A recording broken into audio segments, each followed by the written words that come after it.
आते थे, पूरी रात कीर्तन करते थे, फिर वापस आते थे। भगवान रीझ गए थे उनसे और भगवान ने कहा हमको लिवा चलो अपने घर। रामदास जी से कहा रीझ गए, हर एकादशी को ठाकुर जी के पास जाना, रणछोड़ ठाकुर जी के पास, द्वारिकाधीश उनके दर्शन करना और रात भर कीर्तन करना। एक दिन ठाकुर जी ने कहा अगली बार अब गाड़ी लेके आना और हम तुम्हारे साथ चलेंगे। तो उनका प्रभु हमारे साथ चलोगे, आप बूढ़ा शरीर है हमारा, आपका तो नौ किशोर हो, हम कैसे गाड़ी में ले पाएंगे, और बाहर ताला लग जाता है। बोले पीछे की खिड़की हम खोल देंगे और तुम्हारे लिए हम फूल जैसे हो जाएंगे। बोले प्रभु देख लो बहुत बड़े रक्षक हैं सब इनके, अबे कुछ नहीं होगा, तुम गाड़ी ले आओ ना, हम चलने के लिए तैयार हैं। अब वो गाड़ी ले आए तो सब भगत देख रहे थे कि पैदल नंगे पैर आते थे, इस बार गाड़ी पे आए तो सोचा शायद बूढ़े हैं इसलिए बैलगाड़ी से आ गए होंगे। अब भगवान पूरी प्लानिंग बता दिए थे, तो मंदिर के पीछे गए, खिड़की खोल के ठाकुर जी पूरा श्रृंगार सब पहने। बोले लिबास, बोले ना प्रभु पहले एक भी नग नहीं होना चाहिए, क्योंकि ये सब सेवादारों के काम आएगा। प्रभु हमको तो वैसे डर लग रहा है आपको ले जाने के लिए, आप पहले सब, भगवान ने सब उतार के फेंक दिए, मंदिर में ऐसे फैला दिए पूरे आभूषण, कहा अब हमें गोद में लो। भगवान कितने रिझवार है, जो ऐसे किया फूल से गोद में आ गए, तो कुछ कंबल आदि ऐसे गाड़ी में बिछाए थे, भगवान को विराजमान किया और चल पड़े। अब बहुत दूर रणछोड़ ठाकुर से डाकोर है। अब प्रातःकालीन वेला पे जब मंदिर खोले तो देखे आभूषण ठाकुर जी है नहीं, पीछे खिड़की खुले, अरे पक्का वो गाड़ी लेके भगत आया था, उनपे ठाकुर जी बहुत रीझे थे, जरूर ठाकुर जी को भगा ले गए। भगत ठाकुर जी को भगा ले गए। अब जितने पार्षद थे सब घोड़ों से ऐसे सब भाला बर्छी लेकर सब, अरे वो जा रहा है वो जा रहा है। रामदास जी ने कहा प्रभु आ गए हम। तो बोले देखो ये छोटी सी तलैया थी जल की, बोले इसमें हमको छिपा दो जल में, वो जल्दी से छिपा दिए। तो उन्होंने मतलब ऐसा देखा, कहा ठाकुर जी, भालों से मारा, बूढ़े रामदास भगत को भालों से मारा। उधर जब तालाब की तरफ देखा तो खून खून खून, दौड़ करके तो देखा ठाकुर जी के शरीर में भाले लगे हुए और खून। ठाकुर जी ने कहा तुम जैसे निर्दयियों के साथ हम नहीं चलेंगे, हम रामदास जी के साथ जाएंगे। तो उनका प्रभु आप हमारा जीवन हो, जीवन ही आपसे चलता है। बोले हाँ यही बात तो है ना कि हमसे जीवन चलता है, रामदास हमारे तौल भर सोना दे देंगे तुम्हें, ठीक है? बोले हाँ ठीक है, राजी हो गए। रामदास जी ने कहा प्रभु प्रभु वो ऐसे पिटवा दिए, कह रहे सोना दे देंगे, हमारे पास सोना कहाँ है, गरीब आदमी प्रभु। भगवान ने कहा चुप, ले चलो पहले डाको। अब पीछे वो सब भाला बर्छी लिए घोड़े पे सवार, वहां ठाकुर जी पहुंचे। बोले तराजू लाओ, एक तरफ ठाकुर जी को विराजमान कहो, ए रामदास चढ़ाओ सोना। ठाकुर जी से कहा महाराज, तो बोले एक छोटी सी नथ है ना तुम्हारी पत्नी की, वो ले उतले में हम तौल जाएंगे, उतले में हम तौल जाएंगे। एक छोटी सी नथ, छोटी सी पतली बारी, उतना ही था। भगवान को सब पता है, जो इधर है सो भगवान टंग गए। वो बोले देखो ऐसे सोना तो ज्यादा है, पर ले जाओ तो। भगवान ने कहा देखो सोना तो ज्यादा है, पर रामदास उदार आदमी है, दे देंगे, दे दो भाई। अरे बोले प्रभु, तो भगवान ने कहा देखो हम जाने वाले तो नहीं, अपना स्वरूप दूसरा प्रकट किया। बोले इसे ले जाओ। आज भी जो भगवान रामदास जी के यहाँ विराजमान है, वो ठाकुर आज भी पट्टी बंधती है, ठाकुर जी की आज भी पट्टी बंधती है। भगत के ऊपर प्रहार किया तो आज भी भगवान के घाव और पट्टी बंधती है। तो एकादशी व्रत ऐसा जैसे रामदास जी रहते थे। पूज्य श्री मथुरा दास जी भक्तमाली जी थे, एकादशी को चर्चा नहीं करते थे, रोज चर्चा होती थी, पर एकादशी को निर्जला रहते थे, दशमी से छोड़ देते थे भोजन पानी, एकादशी के दिन एक बूंद पानी नहीं, और द्वादशी को परायण थी इसलिए बोलने में भी सावधान, और वयोवृद्ध अवस्था तक। नंद बाबा एकादशी कार्तिक शुक्ल पक्ष की थी, भगवान की पूजा की, रात भर कीर्तन किया और द्वादशी को स्नान करने के लिए यमुना जल में प्रवेश किया। स्नान ब्रह्म मुहूर्त में किया जाता है धारा जी में 4 बजे, ये नहीं कि 2 बजे 1 बजे, धारा में नहीं स्नान। तो ये असुर बेला कही जाती है। यमुना जल में प्रवेश कर गए, उस समय कोई घड़ी तो थी नहीं, रात में कीर्तन किया और लगा कि प्रातःकाल हो गया क्या, तो यमुना जी में स्नान। तो वरुण जी के सेवक उठा ले गए, नंद बाबा को पकड़ ले गए। मेरे पिताजी यहीं पे क्यों अदृश्य हुए? यही है, पकड़ ले गए। अब सारे ब्रज में हल्ला मच गया, नंद बाबा खो गए। अब पूरे ब्रज के गोप सब श्री कृष्ण से कहा कि पता नहीं कहां नंद बाबा गायब हो गए, तुम ही अपने पिता को ला सकते हो, हे श्री कृष्ण तुम्हारे ऊपर ही हमारा विश्वास भरोसा। सब रोने लगे। भगवान ने कहा रो मत, रोना पीटना बंद करो, नंद बाबा खोए नहीं है, मैं देख रहा हूं। वरुण का सेवक ले गया, अभी मैं लाता हूं। भगवान वरुण लोक पहुंचे।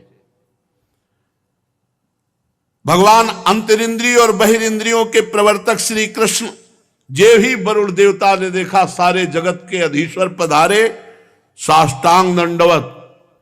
नंद बाबा ने देखा इनके गण तो हमको पकड़ के लाए, तो हमारे कन्हैया की इनका स्वामी साष्टांग दंडवत मारा है। वरुण देवता जे ही देखा भगवान आए, उतर कर साष्टांग दंडवत। अब वरुण देवता भगवान की बड़ी पूजा विस्तार से मंत्रों के द्वारा भगवान, नंद बाबा खड़े खड़े आनंदित हो रहे कि यार मेरे लाला का तो बड़ा नक्शा है। ये वरुण देवता इतनी लंबी दंडवत मार कर बड़ी पूजा विस्तार कर रहा है। वरुण जी ने कहा प्रभु अद्य में निवृत्तो देहोद्यैर्वार्थोऽधिगतः प्रभु त्वत्पादां भाजो भगवन् नवापुः पारमध्वनः नमस्तुभ्यं भगवते ब्रह्मणे परमात्मने न यत्र सूर्यते माया लोक सृष्टि विकल्पना। प्रभु आपकी जय हो, आज मेरा वरुण शरीर धारण करना सफल हो गया, आज मुझे सब कुछ प्राप्त हो गया, सारे पुरुषार्थ मिल गए, क्योंकि आप भगवान जगदीश्वर के चरण सेवा का अवसर प्राप्त हुआ। नंद बाबा कि हम तो समझते थे भगवान नारायण है, मेरा कन्हैया भी भगवान है, यही तो। अब बाबा की और छाती फूल रही, अरे मेरा लाला भगवान है। प्रभु आपके चरण कमलों की सेवा का सुअवसर मिला, हम तो भवसागर से पार हो गए। आप भक्तों के भगवान, वेदांतियों के ब्रह्म और योगियों के परमात्मा हैं। प्रभु आपके स्वरूप में विभिन्न लोकों की सृष्टियों की कल्पना करने वाली माया नहीं है, ऐसा श्रुति कहती है। हे श्री कृष्ण मैं आपको नमस्कार करता हूं, बार बार दंडवत। प्रभु क्षमा करना है, मेरा सेवक अज्ञानी था जो नंद बाबा को अनजाने में ले आया, ये अपने कर्तव्य को नहीं जानता। प्रभु ये आपके पिताजी हैं, आप ले जाओ और मुझे क्षमा करो। वरुण जी, वरुण कान पकड़ रहे हैं, स्तुति कर रहे हैं, बार बार दंडवत कर रहे हैं, क्षमा मांग। गोविंद मैं नहीं जानता था कि आपके ये पिता हैं, आप बड़ा प्रेम भाव रखते हो, मुझे क्षमा कर दीजिए। प्रभु सेवक से गलती हो गई, नाथ क्षमा कर दीजिए, और मैं सदैव आपका दास हूं हे श्री कृष्ण, जब कभी कोई भी आज्ञा। बार बार वरुण जी महाराज दंडवत। वरुण जी ने बड़ी स्तुति प्रार्थना की। भगवान श्री कृष्ण ब्रह्मादि ईश्वरों के भी ईश्वर हैं। फिर लोकपाल वरुण ने भगवान की 4 परिक्रमा की, दंडवत की, बार बार क्षमा याचना की।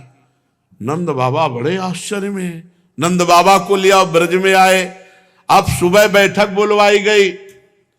नंद बाबा भाई, नंद बाबा ने कहा कि मैंने देखा वरुण जी बार बार दंडवत, पूरी साष्टांग दंडवत मार रहे थे, और कह रहे थे इंद्रियातीत ऐश्वर्य योगीश्वर योगींद्र भगवान परमात्मा। कन्हैया को कह रहे थे, बार बार कान पकड़ रहे थे, झुक झुक कर प्रणाम कर रहे थे। अरे बड़ा आश्चर्य में बात, मेरा कन्हैया भगवान निकला। हम तो समझते थे भगवान नारायण की कृपा है। अरे इसीलिए गिरिराज गोवर्धन उठा।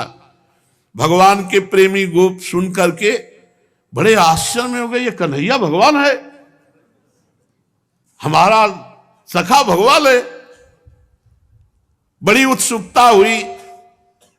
नंद बाबा के पास से जब हटे हो गौएं चराने गए ब्रह्म हृदय,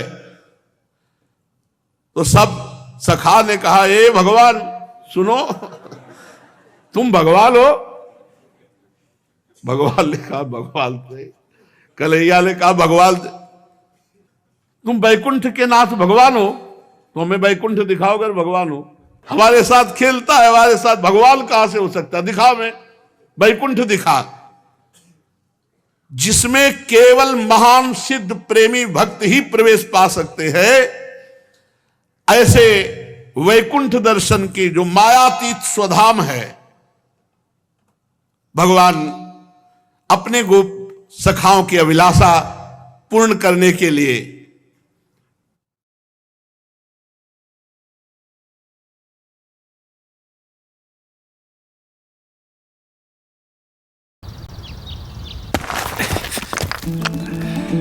अरे वो ढलान वाली जमीन, उसका क्या हुआ ब्रिजेश? नक्शा बनवाया? पूर्ण करने के लिए तत्काल कहा इस ब्रह्म हृदय में स्नान कराओ, जहां क्रूर जी को स्नान, जो ही डुबकी मारी सो पहुंच गए बैकुंठ। जय विजय नंद सुनंद भगवान के दिव्य पार्षद, दिव्य अस्त्र भगवान, और बड़े ऊंचे सिंहासन पे भगवान विराजमान है। सखाओं को जय विजय, रुको, सर्वलोक महेश्वर अनंत ब्रह्मांड अधीश्वर, ऐसे भगवान के साथ झुक के चलो। दूर से बोले हमें नहीं चाहिए बैकुंठ, इतने ऊंचे में वो बैठा है और यहाँ सब हमको दबका रहे, हमारा कन्हैया ही जिससे हम खेलते, हमें बैकुंठ भूल कर बैकुंठ नहीं चाहिए। सोई ऐसे उछरे। भगवान ने कहा, बोले कन्हैया एक बात मांगू, तू मेरा नित्य सखा है, मेरा प्राण, तू मुझे कभी बैकुंठ मत भेजना। मुझे जहां इतनी दूरी हो और जहां ऐसा शासन हो, मुझे वो अपना कन्हैया प्यारा लगता है, जिसके साथ मैं खेलता हूं, जिसके साथ मैं खाता हूं, जिसके साथ विभिन्न प्रकार की क्रीड़ाएं करता हूं। ब्रजवासियों को बैकुंठ फीका लगा। भगवान के प्रेम धाम वृंदावन ब्रजधाम से भी श्रेष्ठ वैकुंठ को माना जाए तो आप सोचो ब्रजवासियों को अच्छा नहीं लगा और मना कर दिया कि कन्हैया एक बात मुझे दे कि इस ब्रज से कभी मैं बाहर न जाऊं, यहीं का बंदर बनाओ, यहीं की चिड़िया बनाओ, यहीं के पशु पक्षी लता बनाओ, मुझे बैकुंठ नहीं चाहिए। इस संसार में जीव अज्ञानवश शरीर में आत्मबुद्धि करके भांति भांति की कामना करता है, उसकी पूर्ति के लिए पूरा जीवन नष्ट कर देता है, फिर उसके फलस्वरूप वो पशु पक्षी कीट योनियों में जाता है, इसलिए अपनी गति को पहचान नहीं पाता। परम दयालु भगवान ने अपने सखाओं को मायातीत वैकुंठ धाम का दर्शन कराया। भगवान ने फिर सखाओं को ब्रह्मबोध कराया, जिसका सत्य ज्ञान अनंत सनातन ज्योतिष स्वरूप समाधिनिष्ठ गुणातीत पुरुष ही पाते हैं। देखो ब्रह्म सनातन है, सत्यम ज्ञानम अनंतम यदि ब्रह्म ज्योतिष सनातनम, सत्यम ज्ञानम अनंतम यद ब्रह्म ज्योतिष सनातनम यदि पश्यन्ति मुनयो गुणा पाए समाहिता।